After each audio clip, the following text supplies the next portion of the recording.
मेरे अंकल को भी ब्लेस किया। मेरे अंकल के बारे में बताती हूँ आज मैं। कोई एक बार ही हॉस्पिटल जाता है, 2 बार ही जाता है, 3 बार ही जाता है। मैं 20 से ज़्यादा एपिसोड मैंने गिने नहीं है, जो मैं आधी रात को अंकल को हॉस्पिटल पहुँचा देते हैं हम लोग, और गुरुजी उनको ठीक करते हैं 2-4 दिन। डॉक्टर वेंटिलेटर पे भी डालता है, सब कुछ करता है, रूम में भी डालते हैं, आईसीयू में भी 2-4 दिन रहते हैं। और फिर गुरुजी हैं तो कुछ भी पॉसिबल है। सिर्फ गुरुजी की फोटो को आप फोटो मत समझिए, गुरु महाराज खुद विराजमान है, भटकिए नहीं। बस गुरुजी से अरदास भी करने की जरूरत नहीं है। आप एक बार आके यहाँ सर झुका दीजिए, उनका प्रसाद खा लीजिए। उनको मालूम है, वो जान है कि हमें क्या प्रॉब्लम है। हमें उनको बताने की भी जरूरत नहीं है, अरदास करने की भी जरूरत नहीं है। जो अंकल के बारे में मैं बता रही थी, अंकल को बहुत बारी हार्ट अटैक्स आ चुके हैं। एक हार्ट अटैक नहीं, बहुत बारी। 3 एंजियोप्लास्टीज हो चुकी है उनकी। फिर उसके बाद एंजियोप्लास्टीज 3 हो चुकी, तो एक में फिर ब्लॉकेज आ गई जो हो रही थी। उसमें भी डॉक्टर्स ने बैलूनिंग से उसको खोला। फिर उसके बाद डॉक्टर्स ने, जब वो भी कामयाब नहीं हुई, तो डॉक्टरों ने कहा कि भाई अब तो ओपन हार्ट सर्जरी होगी। ओपन हार्ट सर्जरी भी कर दी। अब वो हर बार जब गुरुजी उनको हॉस्पिटल पे पहुंचते हैं, हम इंसान हैं, इतना जरूर कहती हूँ कि गुरुजी बच्चे मेरे बाहर सेटल्ड हैं सिडनी में, गुरुजी मैं कर लिया हूँ, तुझे देख लेना। सो गुरुजी देख लेते हैं, वापस भेज देते हैं उनको। ओपन हार्ट सर्जरी होगी, ठीक हो गए। फिर उसके बाद कोरोना की बात है, 24 तारीख थी कोरोना, यही मार्च एंड में ही हुआ था। तो अंकल के ना अंकल बताती हूँ 2-3 ब्रेन स्ट्रोक्स आ चुके हैं, इसलिए उनका हाथ और पैर नहीं चलता था ठीक से। अभी भी नहीं चलता है, 2 कदम आगे चलते हैं तो एक पीछे को लेते हैं। एक आंख से विजन नहीं है लेफ्ट आई में बिल्कुल भी उनको। उसके बाद हार्ट जस्ट 20-25% वर्किंग है उनका। इससे बच्चे, उसके कारण हार्ट फंक्शन नहीं करता, इसलिए वो पंप नहीं करता। तो जितना वो पानी पीते हैं ना, बॉडी में स्वेलिंग नहीं आती, वो सारा लंग्स में पानी चला जाता है। तो लंग्स में पानी भर जाता है, और यू कैन इमेजिन जिसके फेफड़ों में पानी चला जाएगा, वो सांस कहाँ से लेगा, वो खाना कैसे खाएगा, वो जिएगा कैसे। तो जब ये कंडीशन आ जाती है तो फिर हॉस्पिटल ले जाना पड़ता है। फिर वो जो कोरोना में सबने देखा ना, सांस नहीं ली जा रही, वेंटिलेटर पे डाला, वो ऑक्सीजन चढ़ाई, वो सब होता उनके साथ। तो 24 तारीख थी, कोरोना हो रहा था। कोरोना हुआ सबको, लेकिन मेरे अंकल को टचवुड गुरु जी की मेहर है, हमें कुछ नहीं हुआ। अंकल को वही बीमार प्रॉब्लम थी कि अंकल के लंग्स में पानी भर गया था। तो 24 तारीख को अंकल ने कहा कि मेरी तबीयत ठीक नहीं है, मेरे को हॉस्पिटल लेके जाओ।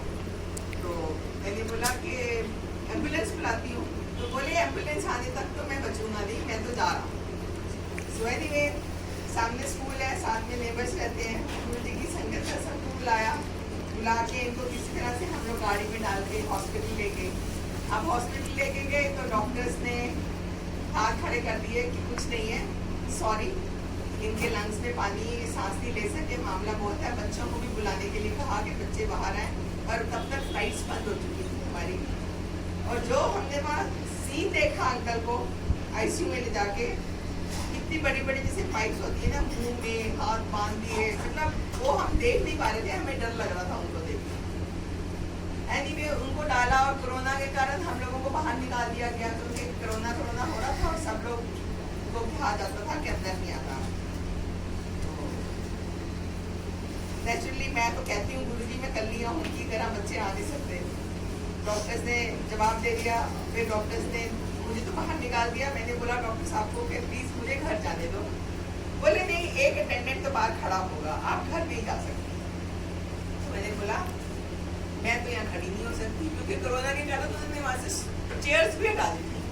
अब एक पेशेंट अंदर आईसीयू में, एक मैं अकेली में बाहर कैसे खड़ी होंगी। फिर मैंने अपनी कंडीशन बताई कि जी मैं देखने में जैसी भी लगती हूँ, पर अंदर से मेरी भी तबीयत ठीक नहीं है, और मैं यहाँ 24 घंटे यहाँ खड़ी नहीं हो सकती ऐसे।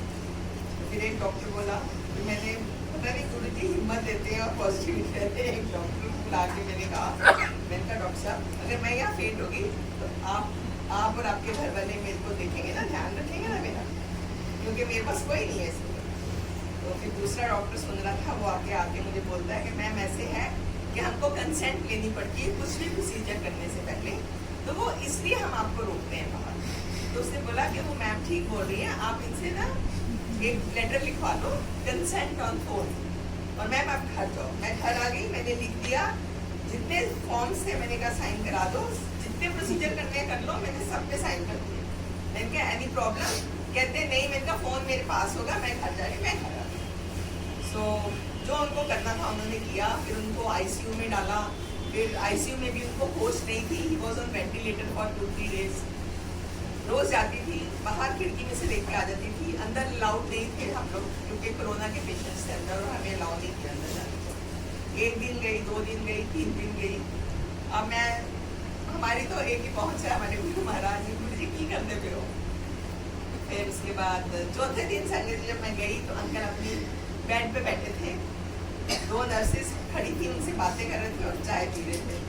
फिर डॉक्टर्स ने मुझे अंदर बुलाया, मैं देख के हैरान हुई, मैं इसका शुक्राना गुरुजी। फिर डॉक्टर्स ने कहा कि उनकी बॉडी रिस्पॉन्ड करनी स्टार्ट कर दी है, हमने वेंटिलेटर्स हटा दिए और हम इनको एक और यूनिट होती है हाई डेंसिटी HDU कहते हैं उसको, वहाँ शिफ्ट कर रहे हैं और कल तक दूसरे रूम में शिफ्ट करेंगे। तो वही किया, नेक्स्ट डे उन्होंने रूम में शिफ्ट किया। 3-4 दिन अंकल रहे और अंकल को छुट्टी देके हम घर आ गए। उसके बाद हम जब घर आते हैं 29 तारीख को दोबारा अंकल को, 2 दिन बाद हम घर आते हैं। 1 दिन बाद फिर अंकल को पैरालिटिक अटैक होता है। अब अंकल के हाथ मुंह पैर सब अकड़ गए, उठाने लायक थे नहीं, हमें एम्बुलेंस बुलानी पड़ी और उनको फिर रात को लेके गए हम हॉस्पिटल। एंड फिर वही सवाल कि गुरु जी की करते पे हो, मैं कर लिया। गुरु जी कहते नहीं, तुम मैं चलो कर ले, नहीं रहने देता। फिर अंकल बैठे, जब तक खैर इतना गुरु जी ने वो दिया है कि मैं पहले घर से अपनी फर्स्ट एड दे के चलती हूँ। सो आई डोंट नो, मुझे ये कहना चाहिए कि नहीं, मैं सबको एक चीज़ ज़रूर कहूँगी, मैंने कई केसेस देखे हैं, आपके घर में भगवान करे कोई बीमारी ना आए गुरु जी की दया से, लेकिन कभी भी कुछ भी इमरजेंसी होती है, प्लीज़ लोगों को इकट्ठा मत करिए। सबसे पहले उस पेशेंट को हॉस्पिटल पहुँचाइए, उसके बाद अपने भाई बहनों को फ़ोन करिए। मैंने 3 केसेस ऐसे 4 देखे हैं, जो वो बैठी रही आंटी, अपने भाई को बुला रही है, अपनी भाभी को बुला रही है, अपने इसको, तब तक अंकल चल रही है। सो जो मेरी फर्स्ट प्रायोरिटी होती है कि अंकल को डॉक्टर्स के हवाले करके दो। ये कोई नहीं कर सकता, गुरुजी करवाते हैं, गुरुजी करवाते हैं और मेरे थ्रू करा देते हैं। एंड मैं कोई कुछ करने लायक नहीं हूँ, बस मेरे गुरु महाराज करते हैं सब कुछ। तो हॉस्पिटल पहुँचाया गया। अब मैंने उनको ब्लड थिनर दे दिया, शुगर चेक करके इंसुलिन इंजेक्शन लगा दिया, शुगर बढ़ी थी। उसके बाद जब तक वो वहाँ पहुँचे उनके हाथ पैर सीधे हो गए। डॉक्टर्स ने कहा ये तो ठीक है, 1 दिन रखा, एग्जामिन किया, बोले आप छुट्टी ले रहे हैं, आप घर में जाइए क्योंकि हमें कोरोना के लिए बेड्स चाहिए। सो मैंने पूछा डॉक्टर साहब 5 दिन में 2 attacks, what if third comes? Doctor साहब कहते हैं थर्ड में तो ये बंदा will not exist. I said don't be so inhuman, जब बंदा बचेगा नहीं तो आप क्यों मुझे कह रहे हो घर ले जाने पे? मैंने भी गुस्से से कहा, मैंने कहा मैं लेके नहीं जा रही हूँ, आपके कोरोना के बेड्स खाली हो रहे हैं या नहीं हो रहे हैं, I am not taking this patient. फिर उन्होंने अपनी ओर से तो मतलब एक वो किया, डॉक्टर्स का प्रोफेशन तो बहुत हमको है अच्छा है, लेकिन उसने अपनी कोऑर्डिनेटर को एक आंख मारी और बोला इनको बजट बता दो। सो उसने कहा एक पेस मेकर लगेगा। एक्चुअली पेस मेकर नहीं था, एक डिवाइस था जो उनके हार्ट को रेगुलेट करेगा। जैसे उसने मुझे समझाया, जैसे टीवी में फ्रिज में हम लोग पहले रेगुलेटर्स लगते थे ना, ट्रांसफार्मर्स, इस तरह का कोई एक डिवाइस है जो इनके हार्ट को रेगुलेट करेगा। ओके लगा दो, इतने का है, उसने बिल बताया गया 12 लाख का होगा, इतना खर्चा है, ओके लगा दो। तो लगा दिया। उसके बाद ऐसी कृपा है कि मेरे अंकल बिल्कुल ठीक ठाक है और आज तक चल रहा है। सो शुक्राना गुरु जी का। उसके बाद ये है, उनको वो एपिसोड्स तो होते रहते हैं जब पानी भरता है उनके लंग्स में। लास्ट ईयर हम सिडनी गए थे, मेरे दो बेटे हैं, दोनों सिडनी में सेटल्ड हैं। तो वहाँ जाके इनके लंग्स में पानी भरता रहा और मैं कहती रही कि डॉक्टर के पास चलो, तो बोले नहीं। इनको डर लगता था कि शायद बहुत खर्चा हो जाएगा, मैं जाऊँगा क्या होगा, अवॉइड करते रहे। कंडीशन ये हो गई कि हमें उम्मीद ही नहीं थी वो वापस आएंगे सिडनी से, इतनी खराब हालत हो गई। डॉक्टर के पास ले गए, वहाँ ऐसे डॉक्टर्स के पास हम दिखा नहीं सकते अगर फॉरेन जाते हैं तो। डॉक्टर को बोला, प्राइवेट प्रैक्टिशनर को कि आप देख लो, उसने बोला 2 महीने की अपॉइंटमेंट है, 2 महीने के बाद हम देखें। अब किसी से कहलवा के उसको मिन्नत करी गई कि भाई प्लीज पेशेंट देख ले तू। प्राइवेट था वो डॉक्टर, ऐसे सरकारी अस्पताल का नहीं था। वो माना, देखा। उसके बाद इनकी हालत देख के वो डॉक्टर खुद व्हील चेयर पे इनको गाड़ी में बिठा के लेके गया और मेरे को बेटे को बोला कि इनको घर मत ले जाना, इनको इमरजेंसी में तुरंत हॉस्पिटल ले जाना। अब हॉस्पिटल वाले की हालत देख के कहते थे ये बंदा इस हालत में चल कैसे रहा है। तो मैं मुस्कुरा दी, मैंने कहा वो है हमारे डॉक्टर साहब बड़े, हमारे गुरु महाराज, वो चला रहे हैं, चल रहे हैं। एनीवे उनका 1.8 लीटर्स पानी लंग्स से निकाला सर्जिकल मेथड से। उसके बाद भी हालत ठीक नहीं हो रही थी। 10-12 दिन वो रहे उसमें हॉस्पिटल में। उसके बाद फिर उन्होंने उनको बड़ी मुश्किल से छुट्टी दी और फिर बोला कि अभी 1 महीना आप यहाँ से जा नहीं सकते। हमारे वीज़ा खराब हुए सारे, हमने दोबारा बनवाए, हमने टिकट्स हमारी वेस्ट गई, सब कुछ गया दैट अपार्ट। लेकिन अंकल की हालत थोड़ी ठीक हुई और डॉक्टर्स ने अलाउ किया हमें फ्लाई करने के लिए। हम वापस आए दिल्ली और शुक्राना किया गुरु महाराज का कि हमें अपने घर भेजा। मैं फिर गुरु जी को कहती थी गुरु जी अग्गो तो नहीं कमांगी मैं कल ही, उसी सारे में मेरे को संगत है गुरु जी मेरे नाम है, कभी नहीं कहूँगी आज के बाद गुरु जी मैं अकेली, क्योंकि मैंने वहाँ हालात देखे कि वहाँ बिल्कुल इलाज करने लायक नहीं और हम वहाँ रहने लायक नहीं है। अब यहाँ आके 2 महीने फिर अंकल ऐसे हुआ, फिर वही कंडीशन हो गई। तो डॉक्टर्स ने कहा कि वहाँ डॉक्टरों ने इलाज ठीक नहीं किया था, इनकी लंग्स में वॉल्स क्रिएट हो गई थी, घर बन गया था जिसके अंदर अभी भी पानी है, वो नहीं निकाला उन्होंने। फिर उन्होंने सर्जिकल मेथड से उसको क्रैक करके पानी निकाला और अंकल को 10-15 दिन हॉस्पिटल रहे और ठीक किया।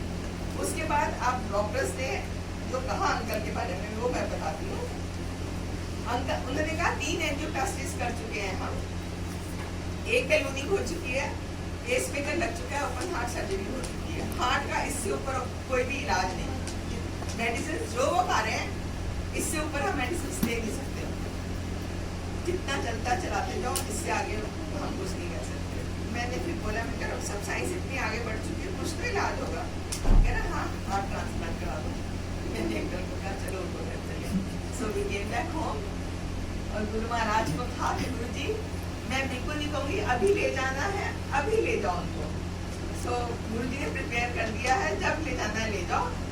मैं नहीं कहूँगी मैं अकेली हूँ, देखो अकेले रहना है तो बहुत मुश्किल, पर मैंने कहा मैं बिल्कुल नहीं कहूँगी, आपने मेरे को रेडी कर दिया है, लेकिन उनको चलते फिरते ले जाना, बेड पे नहीं डालना। बस इतना कहने की बात है। जो बंदा स्टिक लेके चलता था उसने अपनी स्टिक फेंक दी है और उनको जीने की जैसे इच्छा शुरू हो गई, गुरु जी ने भर दी है, घूमना जाना चाहते हैं, रोज बाहर खाना खाना चाहते हैं। ठीक है प्रॉब्लम है चलने में, नहीं दिखता है, मैं ले जाती हूँ पकड़ के उनको, बट गुरु जी इतना मैंने देखा कि जैसे जाते हुए इंसान में गुरु जी ने इंसान फूक दी है। सो शुक्राना गुरु महाराज, बहुत बहुत शुक्राना। ऐसे ही सबके घर बने रहे और सबको गुरु की लाइफ में। अलका आंटी जब गुरु अंकल है ना टेढ़े मेढ़े हुए थे तब क्या मांगा था उन्होंने? अधूरा क्या मांगा था? आवाज़ मांगा था। हाँ, वो तो सुनाया नहीं, आपने अधूरा कर दिया। अंकल संगत जी, हाँ मैंने कभी नहीं सुनाया। अंकल ना इंसुलिन पे रहते हैं, है ना। तो एक दिन क्या हुआ, मैंने खाना बनाया और बीमार है तो जिद्दे भी करते हैं छोटे बच्चों की तरह, नहीं खाना 2-2 दिन भूखे रहेंगे, उनका चलता है।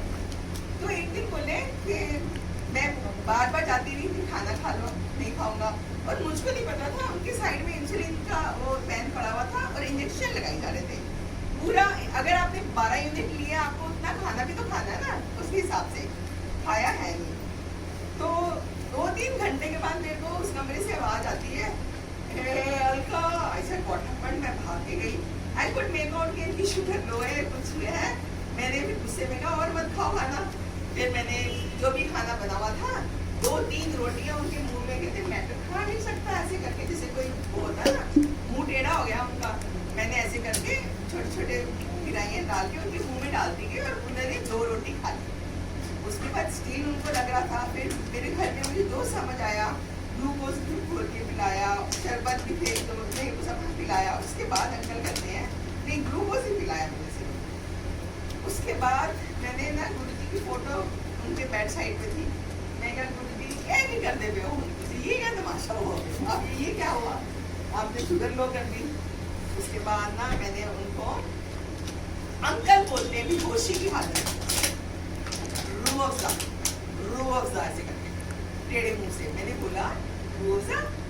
एंड मुझे पता भी नहीं था संगति, वो उनको ये नहीं पता हमारे घर में कटोरी कहाँ पड़ी है, ग्लास कहाँ पड़ा है, उनको घर के बारे में कुछ नहीं पड़ा। हम जो दे देंगे लेंगे, पानी भी ग्लास में डाल देंगे, 2 पी लेंगे। हाँ? तो पता नहीं गुरुजी ने उनके दिमाग क्या है? में वो सब लाए और उन्होंने बोला कि रोजा, मुझे ध्यान आया कि जैसे कोई आता है तो कोई भी ऐसे होता है भाई इसको पानी पिलाना है, तो मैं ऐसे नहीं पिलाती, जैसे काम वाला कोई आया तो मैं रूह अफ़ज़ा डाल के मैंने रखी हुई एक बॉटल, तो मुझे ध्यान ही नहीं था, मैंने वो रूह अफ़ज़ा डाली तो ऐसे तो पी नहीं पा रहे थे, मैंने 2-3 सिपर्स पड़े हुए थे वहाँ, तो मैंने जैसे बच्चों को देते हैं तो वो सिपर ऐसे टेढ़े मुंह में डालती गई।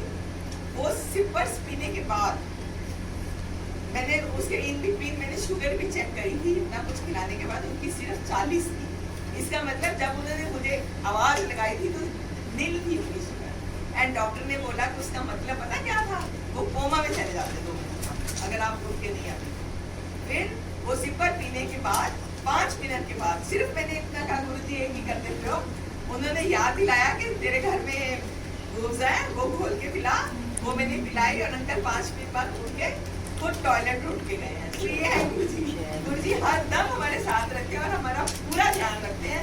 और हमारे गुरुजी हमारे जिस घर में होते हैं और जो गुरुजी के अपने से साथ जुड़ता और डायरेक्ट कनेक्शन, कोई गलत आदमी की जरूरत नहीं है हमारे घर में। तो ये है हमारे गुरु महाराज। जय गुरु जी। कोई और कर लो कोशिश।